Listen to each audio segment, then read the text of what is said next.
I really don't know what I'm doing. CommsJobs really has grown very organically, and it never really meant to be anything too structured, too organized, because everything started due to difficult circumstances. Hey, everybody. Welcome back to Comms Confidential, the podcast where we talk to the industry influencers who are changing the communications world every day. Today, I've got a fantastic guest. He's the man that you see on LinkedIn all the time, trying to help people find jobs. Mendez Aróstica, the guy who created CommsJobs, possibly the biggest group and network on LinkedIn. But before we get to that, please, we're almost done with season 1. Be sure to subscribe, follow, so you don't miss the remaining episodes or season 2 once we launch in January. Daniel, welcome to the podcast. Hey, Joe. Thanks so much for having me. Super excited to be here and talk a little bit about CommsJobs. Yeah. So walk us through the early days of CommsJobs. Like, I think everyone, I'm going to bet everyone who's listening knows of it, seen the hashtag, maybe even subscribes to the newsletter, which we'll get into. But what's the history lesson there? What's something that people don't know? Probably that I really don't know what I'm doing. CommsJobs really has grown very organically. And it never really meant to be anything too structured, too organized, because everything started due to difficult circumstances. I was at an employer at the end of 2021. Uh-huh. And unfortunately, there was a lot of changes, a big reorg. A lot of my colleagues were impacted at that point. And as a way of helping out, I asked them, what can I do for you? And most of them were saying like, well, I haven't been in the market for so long. A lot of them had been in that company since college, right? They started as interns. And 15, 20 years later, it was the first time that they were actually going into the market. And they were like, I have no idea what's going on. All of their roles have been internal promotions or different lateral moves, and going back to the market is a very difficult thing, especially if you haven't been maintaining your network and paying attention to what's happening there. And more importantly, I think just practicing, right, interviewing and the latest trends in that space. So so they were like, well, it would be great to if you can share what you're seeing.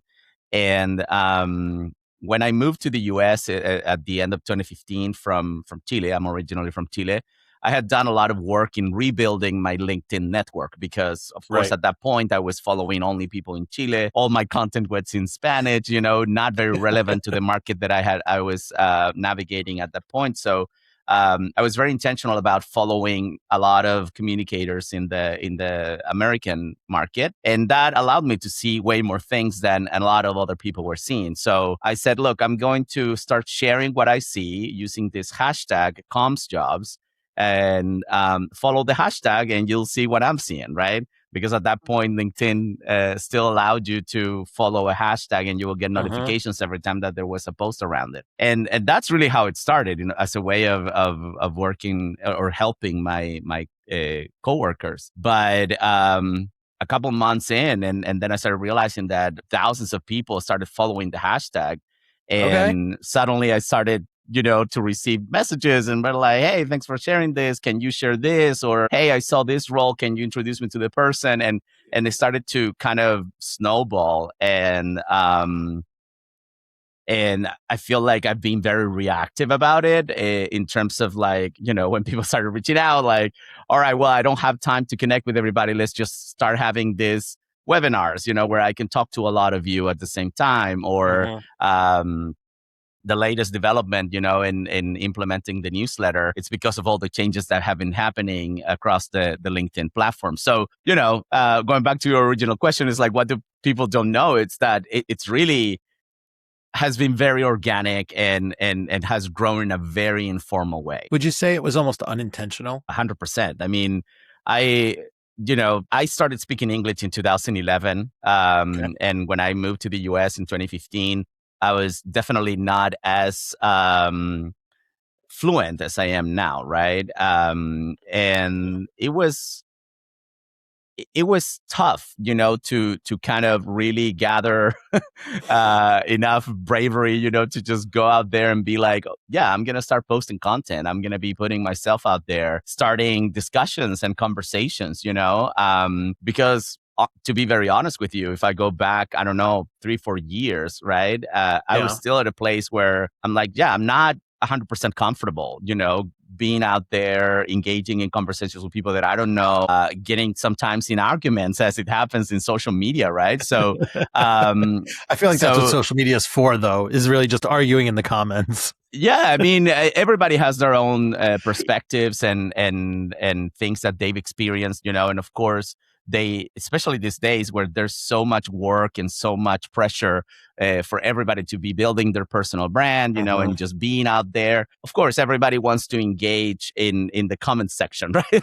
And I don't know if I was very comfortable with that, and especially, jumping on calls with people where I would be like, look, I can share my experience. I don't know if it's going to resonate with you, but this is what I did, and then just getting that like comfortable with putting myself out there was something that definitely I didn't have in my plan, right? But it's been really fulfilling and a super interesting experiment at the end of the day, to connect with so many people from many different places, both in the U.S. and outside the U.S. and just from a professional development perspective as well. It's just staying in touch with everything that is happening in the industry and in our field. It's just priceless, so Yeah, I think, and I want to talk about the global expansion bit a little bit later because I think that's super interesting. But I mean, look, ultimately you hit clearly a nerve in the industry. It's something that went viral organically, and it sounds like you're just curating. You're not even like putting a heavy hand on the scale at all, which is fantastic because it just gives people the freedom to do it. I know, we talked a little while ago now, but when I was thinking about revamping the newsletter that we write, like I wanted to make sure that we gave you credit with the job postings that go in there. And you were like, yeah, go for it. Like, it's not a problem. Like, which is, some people get a little bit like, oh, well, I own this thing. And you don't seem to have that kind of feel of ownership as much as curation and growth. You want to see it grow. Yeah, I mean, again, the reason why it started as a hashtag, it was because I honestly didn't want to put the spotlight on me. It was like, follow the hashtag, like it's gonna be out there. I don't want to be involved, type of thing. And I wanted it to be open. I wanted it to be free, right? I wanted it to be owned by whoever, right, came across it. Because a lot of people, of course, start thinking about, okay, I'm going to create a group. I'm going to create a community. I'm going to start something outside of LinkedIn, or I'm going to just, do something where I can own that audience. And for me, it was not about that. It was just to create a pathway for people to more easily find opportunities and connect with each other. Right. Yep.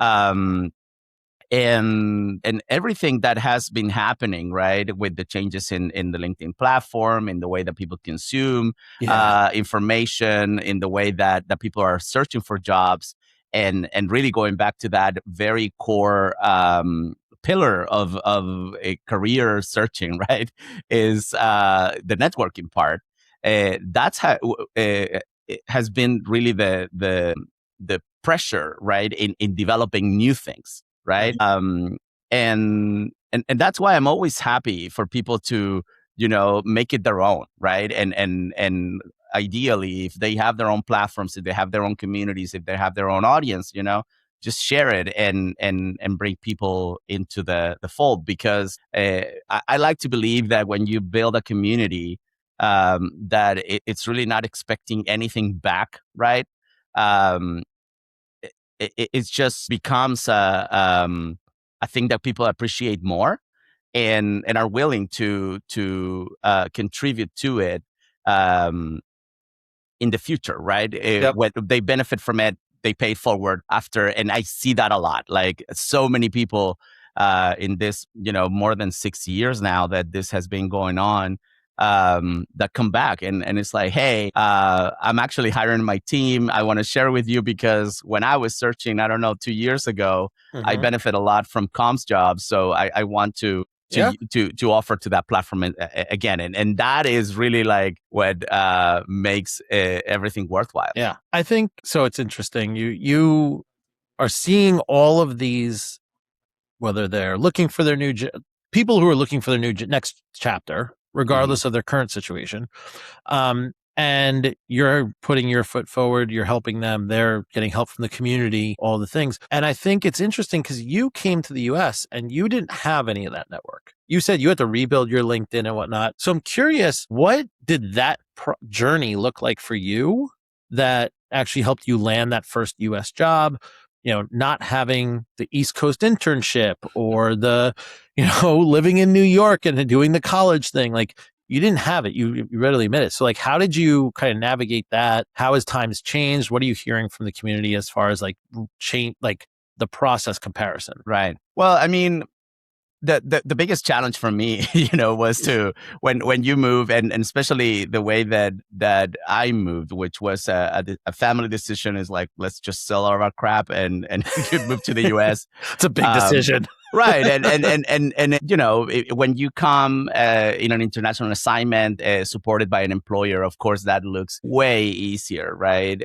You get stipend, to move your stuff and get a house and support in getting integrated with your community, depending on whatever your company offers, right? So it's very, you're not alone, right? But when you come, and you decide to do it on your own and take that leap of faith, right? You basically have to build all of that on your own. And you think about all the core things in your life, right? Like health insurance that you need, and a roof over your head, and like how are you going to afford food and those things. Especially at that time, we had a baby. It was like challenging just to navigate that process. And something that I never really thought about was like, well, what about my network? Like that is just a secondhand thing because having a network, it's something that it's very it's not intentional. It's a consequence of just living your life, right? If you go to, if you grow up, let's say in New York, right? And you went to elementary school there, middle school, then you went to high school, graduated, went to another college, to another state for college. Then you came back to New York, started working. Like just by doing all of that, you already have a network. Like you have classmates, you have professors, you have coworkers, if you, I don't know, then you have kids and start going to school, you meet the parents, so by living, right, you have a network. But when you're taken out of that environment and put somewhere else, right, where you've never been, you don't speak the language, you don't really understand the dynamics. There's a lot of like cultural things, of course, that you need to figure out. Like you really need to be very intentional about like, okay, how I'm going to rebuild that from scratch. Like everything that I had, from living in my previous country for almost like 30 years, right? And just rebuild it here, because that was my main challenge. Is like, okay, I'm going to start, especially because I landed in the middle of December, so it was like dark, depressing, cold, and no one was hiring. Right. And I was like, well, I don't even have anyone to go and introduce me to someone, or, give me a referral, or really just know that I was able to do the work. Right.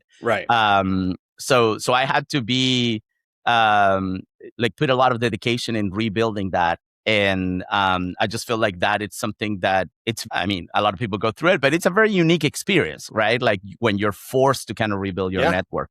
But it was so humbling, but at the same time, a really great way to realize, like, all right, how do I really build this in a way that it's going to be helpful to me, but also helpful for others, right? Yes. And I feel like, again, as living, right? I have classmates that are doctors, engineers, nurses, architects, whatever, right? So in my network, there was a little bit of everything, right? Okay. Here, I had the option to rebuild my network focused on communications. Right. I started following people that did communications. I started reading people that did communications. I started connecting with people that did communications. I started, learning from people that were either teaching communications or just doing that work. So I got a full immersion into that world. And it allowed me to start sharing that with others as well, And I think that it's a very um, a unique thing that I've experienced.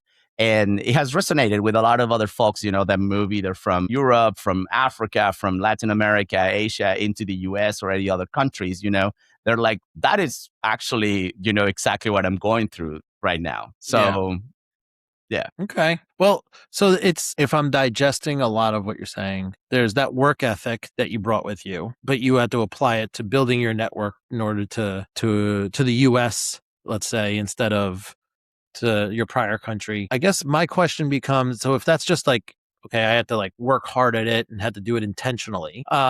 Is that the advice you give, let's say someone who's considering a move or just moved and they hit you up on LinkedIn or in your, in a DM or off your newsletter and say like, hey, I'm thinking about this, or I just did this. What advice do you have?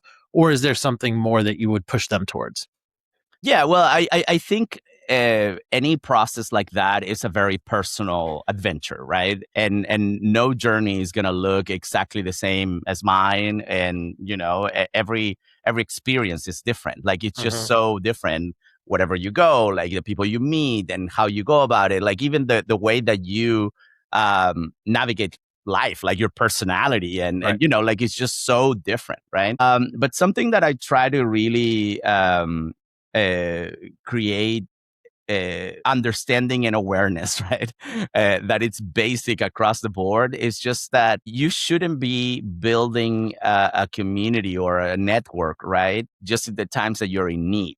Because really, that is the worst time to build a network. When you're desperate, and I say like when your house is on fire, right? That's the worst possible time to reach out to people cold, right? Mm-hmm. um and I think that it's something that I kind of learned, of course, as part of the process that I experienced, and I think it just really translates across the board. The best way to network, right, is to start as soon as you're at the beginning of your career, ideally, and maintain those relationships throughout, the progress you make. And a lot of people are like, well, but no one has time to that. Like some people ask me like, do you keep a spreadsheet to kind of like touch base with people? I'm like, no, I mean, you just, a lot of people just have this idea of networking as something that happens one time, right? It's Right. like you go to a happy hour and you network. You go to a conference and you network. You go to a dinner and you network. But really, networking is just really living your life. Again, it's Mm-hmm. creating relationships, and I know it sounds a little corny, but it's really like making friends, right? Right. And you make It's true. friends, right? Like you make friends every day, every time, and you check on them, regularly. And sometimes you don't speak to a lot of them in forever, and other times you just say hi for their birthday, But you know that they're there, right? And you find ways to become present, right? And be on their radar all the time. And I honestly don't see any differences from that and comparing to like professional networking, because what you want to do is to focus on giving, right? On providing value to whoever interacts with you, no matter how little, no matter how big. And importantly, try to not expect anything in exchange, because that's really when you start getting a little frustrated sometimes, because not everybody's the same, right? So give as much as you can, help others, and people will remember. and that it's something that will come back to you when you're in need, and those people that you helped are going to be there for you, right? And it's a way different approach than doing when you're looking for a job, or you're looking to transfer, or you're suddenly you need to relocate and be introduced to a new network. Like, the best way to go about that is to like I always say, and a lot of people is like, wow, I never thought about it, but literally the best time to be networking, attending events, even taking interviews, calls, connecting with recruiters, is when you're happily employed, getting a paycheck, and and you literally don't want to leave your job. Like, that is the best possible scenario for you to network in a very effective manner, because whenever you're in a rough spot, that is not it. Right.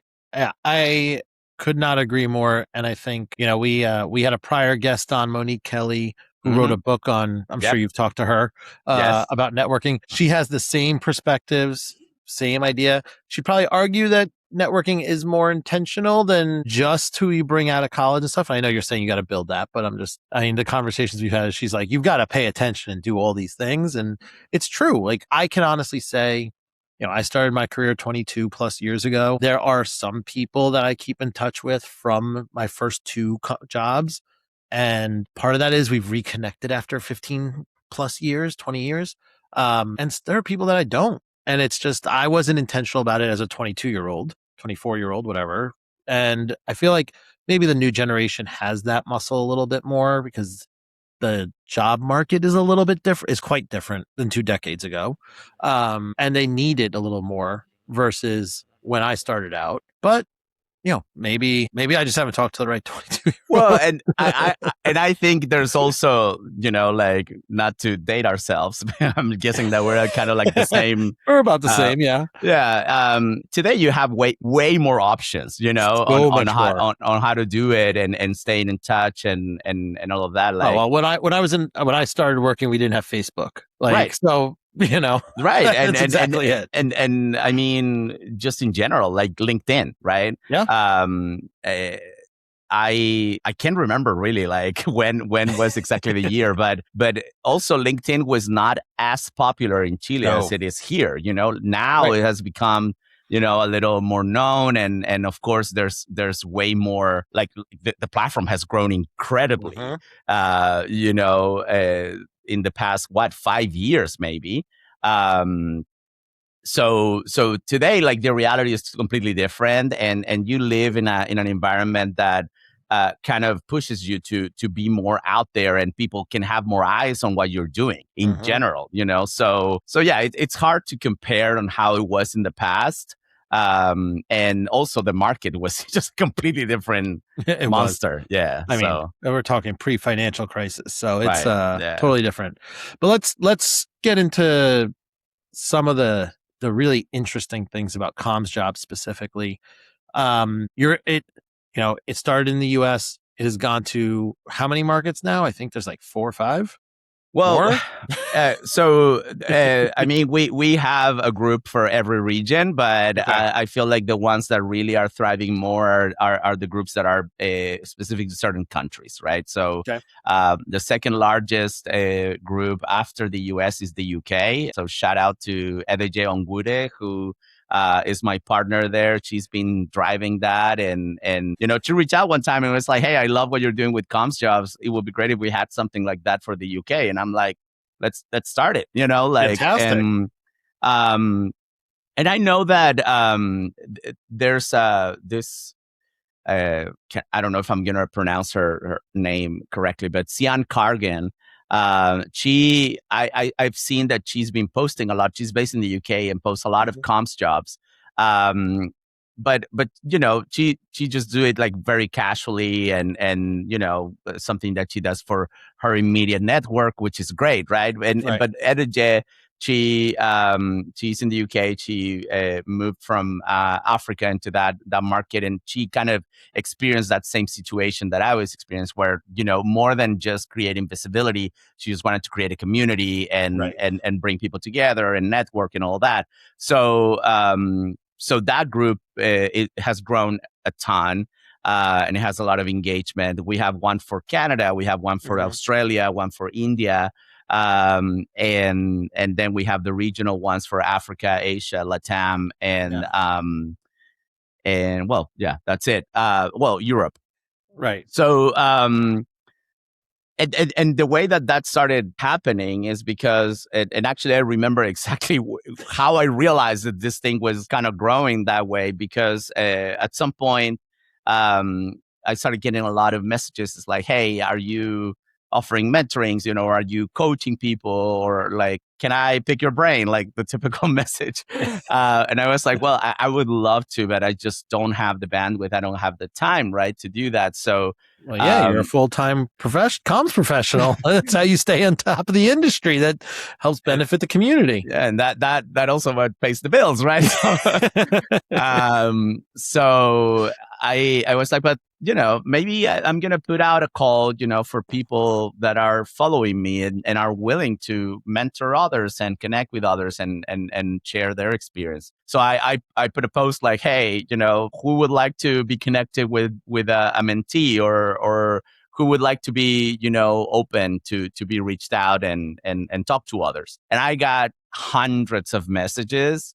Okay. And I started building this database that is still out there. It continues to grow. But the most shocking thing was that when I started realizing where people were writing from, there were 23 different countries across all regions. So I was like, wow, I never really thought about it. Like, I mean, LinkedIn, it's a global community. I know that. But I was, posting jobs in the US mostly.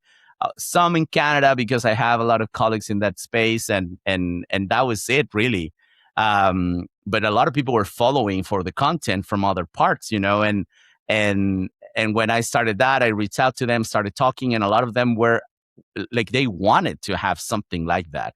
So I was like, well, if you're open to it, let's just start it, and then you can be the manager of that, because of course you will have more visibility than I do of that market.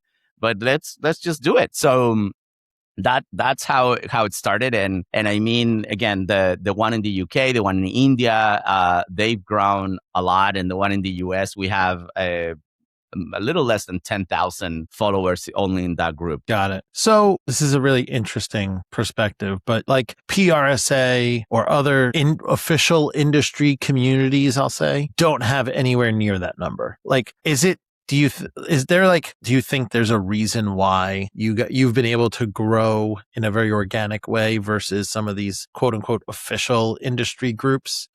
Do you think it's just the nature of you being more of a curator, a mentor within the group, and letting people kind of just come and go and flow in and out and do that? Or is it like something else? I have no idea how many members, PRSA or IBC have.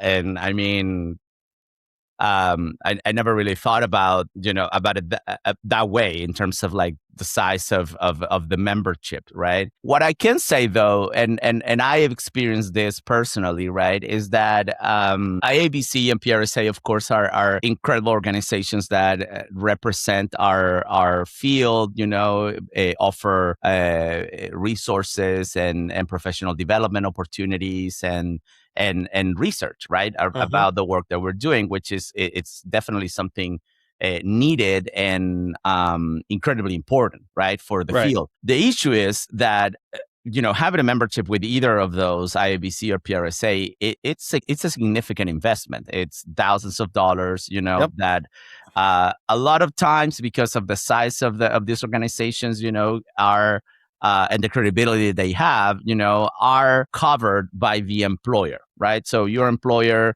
can pay for that membership either as part of a corporate membership, or they would give it to you as a tuition scheme, or as part of your professional development. So that is all wonderful, right? But what happens when you lose your job? Right? You are cut out of that. And if you've built a network in either of those, and suddenly no one else is paying for your membership and you can't afford it because now you're out of work, what do? And it's hard to just take $1,500, $2,000 to put towards a membership, and in a time where you're very constrained with your resources, right? So I think that is a big driver and a big gap that CommsJobs is filling, right? That it's free, it's open, it's there for you no matter what your situation is, and really it's not gatekeeping at all. Like, even this is another thing that I always try to fight. Like, when they invite me to speak, or participate in a conference, and a lot of times, there's no access to someone that doesn't that has just a personal email, because they're not associated with or affiliated with any employer. They don't have a professional email, so they can't sign up for certain opportunities. And I'm like, why? Like, if you're unemployed, drives me nuts. Right. If you're unemployed, like, what do you do then? If you want to use that time to, continue to study, or like stay in touch with the latest trends and things, and participate in these things, why do you need an employer to do that? Right. So I think that's another element that, makes CommsJobs very compelling. Yep. And the other thing is that you can really do whatever you want with it, right? Again, I don't care, like, if people start using CommsJobs or whatever. Like, it's really like, to be honest, like, I don't really feel it like mine, right? Like, I really feel it as, like, I've described it before, like the Batman signal, right? Like, I would hope that if someone sees CommsJobs, they feel like, oh, that is a call for communicators, right? Right. And hopefully we just see it and go to that. And it's a way to just kind of like identify yourself in a way, right? And help people find you, right? And depending on the situation and what you're looking for, you can use it in so many different ways, right? Right. You can use it for professional networking. You can use it for, like, finding a mentor, finding a coach, finding, courses, finding resources, research, things that people are doing that are kind of cool. You name it, so it's not necessarily something that is just very defined. I like that it's actually open and you can do with it whatever you want. Yeah. I mean, look, some of the best things in the world are open and not walled gardens or pay for play or subscription model or what have you. And I think it makes a lot of sense. Like, this is meant to be something for people to utilize and participate in at all aspects of their career, whether they're looking for a job, employed or unemployed, or they're getting started or what have you. So I hear you on that. I think so. I'm going to ask you a question. I'll put you on a spot right now. Has anyone ever come to you and been like, I want to sponsor this. I want to pay for this. I want to buy it. Anything like that? Well, not buy it, because again, I don't own it, but yeah, I mean, when I've organized, networking events and certain sessions, like, I offer sometimes webinars or, ask me anything, just to kind of bring people together. Actually, next week I'm hosting an in-person networking event in Princeton. And there is interest. Like, there's interest to bring, like, hey, we'll pay for the pizza, we'll pay for the drinks, and then you just put our name. And I appreciate that. And I love that people actually are finding this a compelling opportunity to connect with communicators. But something that I just try to be very respectful of is that I also hear a lot of people, that traditional networking, right? The one that you walk in a room, everybody's looking super fancy and nice, and there's expensive drinks and everybody's kind of like performing a role, right? It's exhausting, and more than anything, you walk in and then you start having your appetizers and your drinks, and then, hey, let's stop everything because we have a panel with a couple of people that are going to teach you about this platform that is going to be super cool to you, and then we're going to send you emails for 6 months about it, after you leave the room. So all of that, it's something that a lot of people, including me, sometimes you get tired of it, right? So I've actually declined a lot of invitations to get the event sponsored or whatever, because I just don't want people to be pitch slap. I don't want people to feel like, they're gonna walk and they owe something to someone, and also, like, more importantly, I think it really does, like, traditional networking, we're going to call it traditional networking, sometimes deters people. Like, some people don't want to be around alcoholic drinks, for example. True. Some people don't want to go all the way to New York, from different parts outside of New York, and have to pay $60, $100 for parking and, walk in a room, be there an hour, and then, what? Yep. There's just a lot of that in it, and what I try to protect, right, is the intimacy of the community, and just make it something that you're gonna feel like you're gonna just meet up with a couple of friends, gonna hang out, you're maybe gonna have ice cream or a coffee, and no one is gonna feel like they're being, participating in something that is just not like, doesn't fit, your style or your personality. You know what I mean? Like, it's just hard to describe. Totally. But that is something that I've tried. And again, I mean, so many people ask me, like, how are you monetizing this? And I'm like, I'm not, like, because I don't really have interest in doing that. Yep. Because again, I like the biggest value I get is just to be hyper aware of what's happening in the industry, know a ton of people, learn from so many people, and just know that people are benefiting from it. Like, that is really what I appreciate. And thankfully, I have a job that I love and that pays the bills and makes me happy, and gives me what I need. And I trust, fingers crossed, that if at some point in life, because it happens, I find myself in a position where I'm going to need support from exactly. I just hope that the community is going to be there for me, and that's all that matters to me, right? So I just hope that I'm not wrong. I'll let you know. Well, I think, look, you're clearly putting an investment into the community. I'm sure you will get, if and when that time comes, you'll get the return. Like, you've put so much hard work into it. And look, I can honestly say, like I mentioned before, I put it in my newsletter. I know Dan Lewis puts it in his. He has a better graphic and a better intro than I did. I couldn't pull it together in time. And people share it all the time. So, like, you hit something that really matters. Now, you built that on LinkedIn, and you shared this a little bit before, and I'm not going to ask for details, but, like, we all know LinkedIn has been going through a bit of transition lately. They say one thing that's supposed to juice your algorithm, and it doesn't, and video this and whatever. You started, I believe you used Beehive for your newsletter, right? Was that simply because of some of the features of LinkedIn, or did you feel like you needed to move off platform to curate a list and make sure that, like, the next phase of the community was going to be set up for success? Well, again, I really don't have a plan for it. So everything has been very reactive. Daniel, we're making this intentional now. Right. Yeah. But that's the thing. So the main operating model that we had for CommsJobs was that you will see a post, I would share it with the group directly on the platform, so people don't have to go to another place, right? And again, before the group, it was just a hashtag. People were just following the hashtag. Then when they removed that, people started reaching out to me, hey, I can't find these things anymore. And, if I follow if I click on the hashtag, it doesn't really show me everything. So what do we do?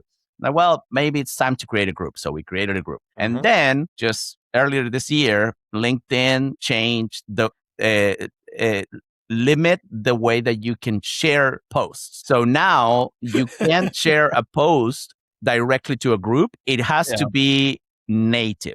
So all posts in a group have to be native. What that means is that if I want to share a job, I have to go to the group, start a new post, and then advertise the job, which is time consuming. Also, most of the jobs that I share, I don't know the people. Right? I just come across them because someone in my network knows them, or I'm somehow connected to them, right?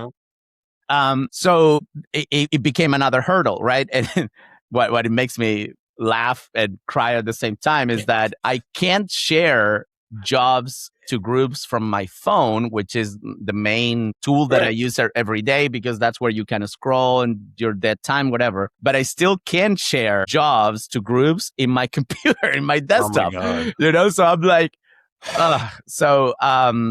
that's when I decided, maybe it's time to create a newsletter and start consolidating everything there. It's going to be easier for people to just track it one time, once a week. And then, it's like, and actually it would be nice to have a little more control on the audience, a little more ownership that, if tomorrow LinkedIn, decides to shut down or is bought by Musk. I don't think Satya selling it to Musk. Yeah, well, but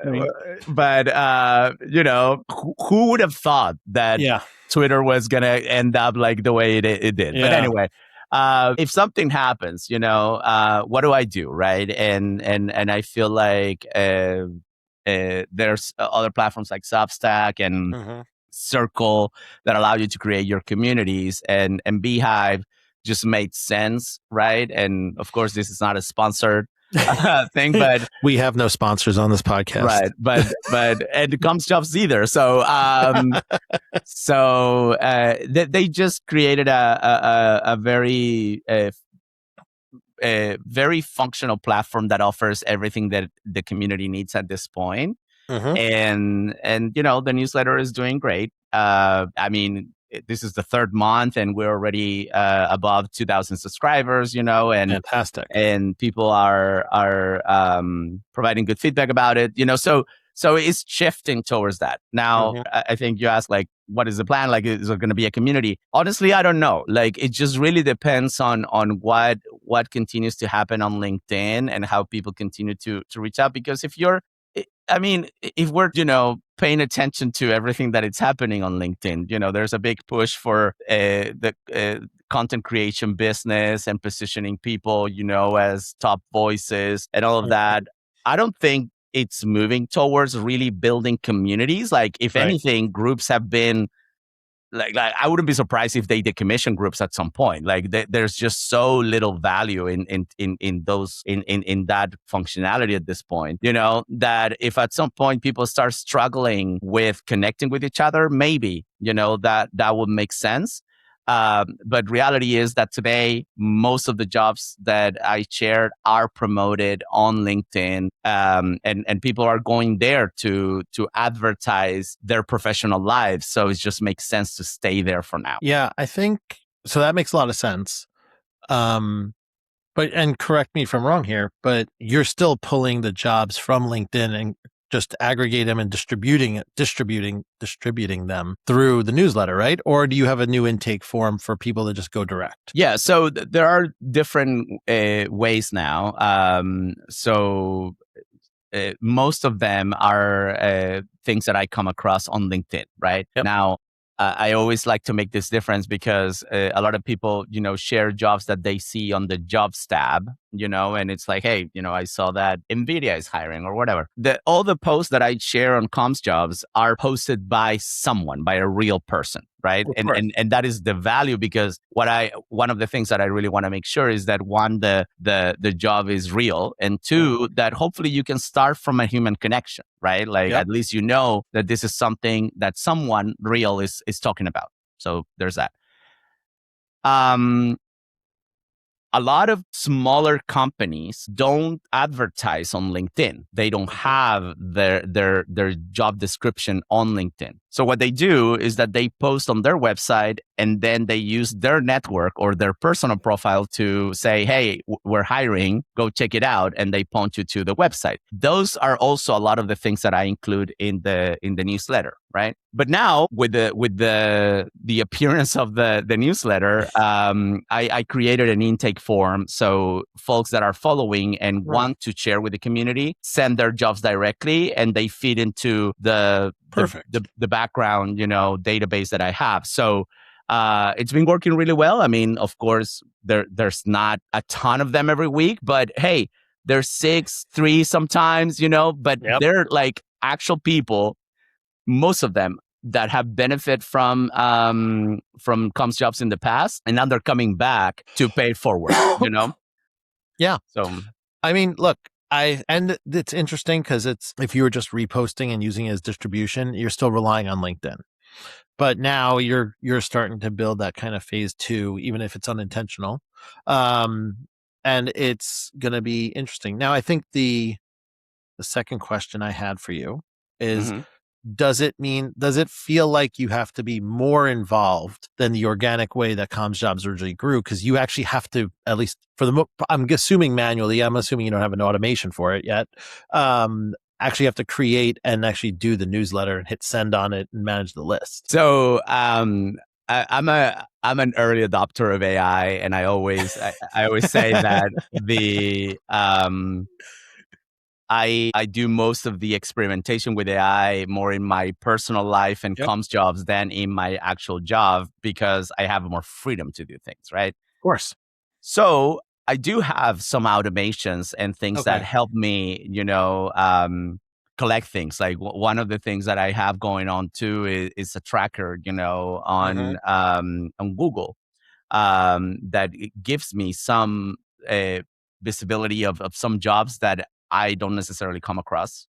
Okay. So that's another feed that I don't have to really worry about. Like every Thursday when I'm putting together the newsletter, I just open it and it has tracked, 10, 20 different opportunities. I see a lot of them are relevant and then put them in, right?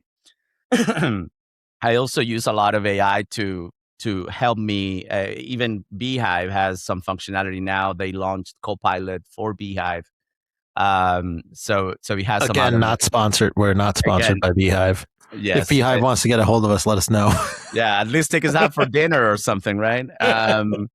There's some tools that I use, right? Like now, if you ask me, like, do you have to be more involved? Well, yeah, I have to have spent time, especially on Thursday night, where I'm actually putting it together, making sure that it looks good, and then schedule it to go live on Fridays. Now, is it more than it was before? Maybe not, because there's a lot of things that I stopped doing on LinkedIn because before, like, I would be just like every time that I had a downtime, I would be looking at a job, sharing it with a group, so that also would add up. So it's just hard to tell, but so far it's still manageable and hasn't become like a big hurdle. Got it. No, that's good.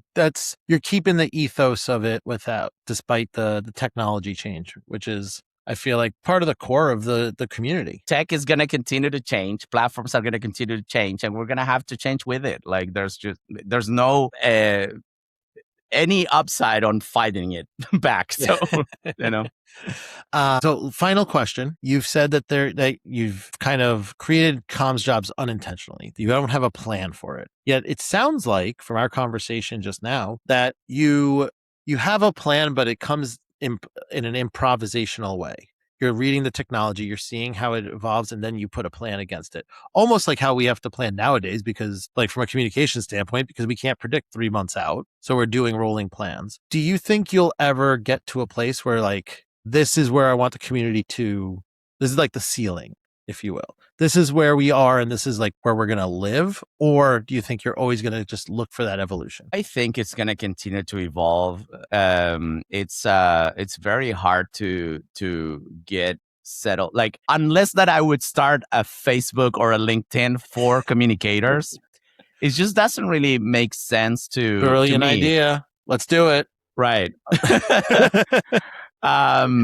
It doesn't really make sense to fight where people already are. Like, that's a principle of communications, right? Mm-hmm. Find your people where they already are. Yeah. And I think we're just gonna have to keep paying attention to the things that are happening and just offer the best alternative that makes sense for people to continue to engage. One thing that I always keep in mind, right, is that while there's a ton of people that follow the community and engage with it, that are currently employed and they're happy with their jobs, they're really not looking, right? I like to believe that they're understanding that principle of like, yeah, I need to build now so I'm protected if anything happens down the road. But the biggest beneficiaries of this platform are still the people that are currently in transition. And those people struggle to make investments, in things that are related to this, for example, because they just don't have the resources to do that. Mm-hmm. So I always feel I guess it's like guilt, right? Like I feel guilty to even charge for an event or charge for a webinar or charge for, whatever it is that they need, because I know that it's so hard out there. And when your house is on fire, right? Like the least thing that you need to worry about is like, how can I afford this, right? Mm-hmm. And I just feel like if we start thinking about building a community that is going to be outside of LinkedIn, that it's going to have an infrastructure by itself, that it's going to need some maintenance, that it's going to need some full-time resources to be maintaining that, that's going to have a cost. And I just don't know how much that will be viable for people that are going to really need it. So, I mean, I think I'm telling you that today because I just think that it's not in my mind to continue to monetize this, right? Right. Now, because a lot of people ask me like, but what happens if, I don't know, next week you're laid off, right? You have a 25,000 followers in LinkedIn and a potential to do a ton of really cool stuff with it. Will you do something? And I'm like, I would be insane if I don't do something with it, So, it's just at this point in life, I really enjoy my job, my day job. It fulfills me.